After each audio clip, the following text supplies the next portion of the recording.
வணக்கம். நமக்கு எண்கணி ஞானத்தையும், வேத ஜோதிட ஞானத்தையும், ஆன்மீக ஞானத்தையும் வழங்கிய அனைத்து குருமார்களுக்கும் நன்றி. அதே வேளையில் இது ஒரு ஜோதிட விளக்கு வீடியோ விருப்பம் உள்ளவர்கள் தொடர்ந்து பார்க்கலாம். அண்ட் இன்றைக்கு இந்த சூரியனோடு இணையக்கூடிய அஸ்தகங்க அமைப்புகளை தாங்க நம்ம பார்க்க போறோம். ஓகே, இந்த சூரியனோடு இணையக்கூடிய அஸ்தகங்க அமைப்பு அப்படின்னாக்கா, சூரியன் மெயினான மூல ஒளி கிரகம் சூரியனுங்க.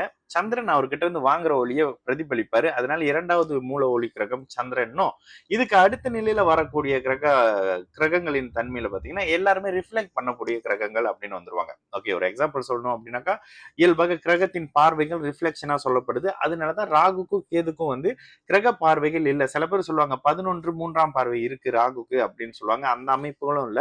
இன்னும் சில பேர் சொல்லுவாங்க ராகு கேதுல ராகு ஒரு மாதிரி இவர் மாதிரியோ ராகு பாவ கிரகங்கள் மாதிரி செயல்படுவாங்க அப்படின்றதுனால ராகுவும் கேதுவும் அவங்களுக்கும் பார்வை இருக்கு, சனியோட பார்வை இருக்கு, செவ்வாய் பார்வை இருக்குன்னு இது எதையுமே நம்பாதீங்க. ஓகேங்களா? ஆக்சுவலி பார்வைன்றது ரிஃப்ளெக்ட், ஒளியின் பிரதிபலிப்புகள் தான். இந்த அமைப்புகள்ல சுக்கிரன் சூரியனோடு 9 டிகிரியில இருந்து சேர ஆரம்பிக்கும். இப்ப நம்ம சொல்றதெல்லாம் சேர ஆரம்பிக்கும் போது விலகும் பொழுது இந்த அமைப்புகள்ல சுக்கிரன் 9 டிகிரியில தன்னுடைய ஒளியை இழக்க ஆரம்பிப்பார். 0 டிகிரியில முழுமையா இழப்பாரு.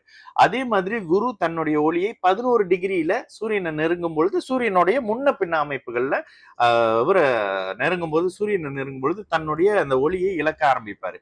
அதே மாதிரி இதுல என்னன்னாக்கா, சுபர்களோடு சேரக்கூடிய சூரியன் அப்படியே சுப வலு பெற்று சூரியன் சூப்பரா வந்துருவாருங்க.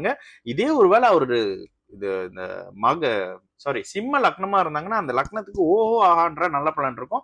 லக்னாதிபதி அஸ்தகங்க சுபத்துவ அமைப்புகள் இருக்கிறாருன்ற தன்மையில. அதே நேரத்துல இந்த சுப கிரகங்களே அஸ்தகங்கம் படுத்தி இருக்கக்கூடிய லக்ன அந்த ஓனர்களாக இருந்தாங்கன்னா, அதாவது ஒரு சுக்கிரன் அஸ்தகங்கம் படுத்திட்டாங்க, அப்ப நீங்க ரிஷப துலாம் லக்னக்காரங்களாக இருந்தா இங்க பிரச்சனைகள் அந்த லக்னாதிபதியின் அடிப்படையில சில தன்மைகள் அப்படி அப்படின்னு வரும். ஓகேங்களா? செயல்பட முடியல, பிரச்சனைக்குரியவர், நோய் பெற்றவர் அப்படின்ற மாதிரியான சில தன்மை அந்த மாதிரி வரும். அஸ்தகங்கமான லக்னாதிபதியை வச்சிருக்கிறவங்கள செக் பண்ணி பாருங்க. இதுக்கு அடுத்த நிலையில 13 டிகிரியில புதன் அஸ்தகங்க தோஷத்தை அடைவார். ஓகேங்களா? ஆனா இந்த இடத்துல புதனுக்கு அஸ்தகங்க தோஷம் இல்லை அப்படின்னு அடிக்கடி சொல்லப்படும். ஏன்னாக்கா, புதன் சூரியனோடவே டிராவல் பண்ணக்கூடிய ஒரு அமைப்பு. எப்போதுமே ஒரு வருஷம் முழுக்க பாதி நாள் அஸ்தகங்க அமைப்புகள் இருப்பாருன்றதுனால புதனுடைய அமைப்பு பெரிதாக எடுத்துக்கொள்ளாம இருப்பாங்க. அந்த மாதிரி இருப்பாங்க. ஓகேங்களா? இதுக்கு அடுத்த நிலையில பாத்தீங்கன்னா 15 டிகிரியில சனி அஸ்தகங்க தோஷத்தை அடைவார். இது கடுமையான அஸ்தகங்க தோஷம், கூடவே கடுமையான பாபத்துவம்னு வந்துடும். சூரியனோடு சூரியனின் தொடர்பு பெற்ற சனியின் தொடர்பு பெற்ற சூரியன் சர்வ நாசத்தை செய்வார்கள். வேற சுப தொடர்பு இல்லாத அமைப்புகள்ல எந்த பாவகத்தில் இருந்தாலும், லக்னத்துல இருந்தா லக்ன பாவகம் கண்டும், 2ஆம் இடத்துல இருந்தா 2ஆம் பாவகம் கண்டும், எந்த பாவகத்துல இருந்தாலும் அந்த பாவகத்தின் நெகட்டிவ் அந்த ஜாதகர் அனுபவிப்பாரு.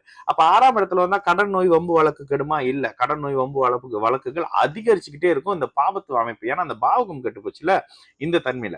இதுக்கு அடுத்து 17 டிகிரியில செவ்வாய் தன்னுடைய ஒளியை இழப்பாரு. அதாவது சூரியனுக்கு 17 டிகிரி சூரியனை நெருங்கும் பொழுதும் சரி, சூரியனை விட்டு விலகும் பொழுதும் இந்த அமைப்புகள்ல தான் இந்த டிகிரி அமைப்புகள்ல நம்ம பார்ப்போம். இதுக்கு அடுத்த நிலையாக இருக்கக்கூடிய ஒரு கிரகம்னு பாத்தீங்கன்னா சந்திரனுக்கு அஸ்தகங்க தோஷம் இல்ல, அவருக்கு அமாவாசை அமைப்புகள் தான் இருக்கு. அதாவது ஒளியோட இணையும் பொழுது அவர் அமாவாசை ஆயிடுவாரு. ஏன்னா சூரியன் பல கோடி கிலோமீட்டர் பின்னாடி இருக்கு. நம்ம சந்திரன் முன்னுக்கே இருக்கிறனால அவரால் அஸ்தகங்க அடைய முடியாது. ஆனா அமாவாசையாகி இருள் தன்மையை நமக்கு காட்டுவாரு. அந்த கிரகண அமைப்புகள்லாம் வந்ததுன்னா நீங்க நல்லா அந்த சந்திரனோட இருள் தன்மையை முழுமையா பார்க்கலாம். இந்த தன்மையில வந்துடும். ஓகேங்களா? இதுக்கு அடுத்த நிலையில ராகுவும் கேதுவும் அஸ்தகங்க ஆகுவாங்களானாக்கா அவங்க அஸ்தகங்கள்லாம் ஆக மாட்டாங்க. சூரியனையும் சந்திரனையும் விழுங்கி கிரகணப்படுத்திடுவாங்க. அப்போ 5 கிரகங்களுக்கு அஸ்தகங்கம், ஒரு கிரகத்துக்கு அமாவாசை அமைப்பு, மிச்சம் இருக்கிற 2 கிரகத்துக்கு இது கிரகண அமைப்புன்னு வந்துருது. அப்ப இன்னும் ஒருத்தர் வருவாரே, அவரு சூரியன், அவரெல்லாம் எதுவும் செஞ்சுக்க முடியாது. அதனால 8 கிரகங்கள் இணையும் போது இந்த தன்மையில வந்துருங்க. இது கொஞ்சம் எப்படி புரியுதுன்னு பாருங்க. சரிங்களா? இந்த அமைப்பு ஏன் இதை சொல்றோம் அப்படின்னாக்கா, சுக்கிரனோடு சேர்ந்து இருக்கக்கூடிய இவரு யாரு? சூரியன். லக்னாதிபதி மட்டும் சிம்ம லக்னமாக இருந்தா அவர் அதிகாரத்துறையில துல்லியமா இருப்பாரு. மிகப்பெரிய அதீத சுபத்துவ நிலையில இருக்கக்கூடிய சூரியன் உங்களை அரசு சார்ந்த அமைப்புகள்ல தலைமை பதவின்ற மாதிரியான அதிகாரம் சார்ந்த அமைப்புகள்ல இருப்பாரு. அரசியல்வாதிகள், அரசியல் தலைவர்களுடைய ஜாதகத்துல பாருங்க, அது அப்படியே துல்லியமாக இருக்கும். இதுல அவர் அரசியல் தலைவரா இருக்கிறாரு, தேய்ச்சி ஆட்சி அமைக்கிறாரு, யோக தசை இல்லைங்க, தோத்து போயிடுறாரு, கோச்சார சனி, கூடவே அவயோக தசை. சரிங்களா? நல்லது நடக்கும். நல்லா இருப்போம். வணக்கம்.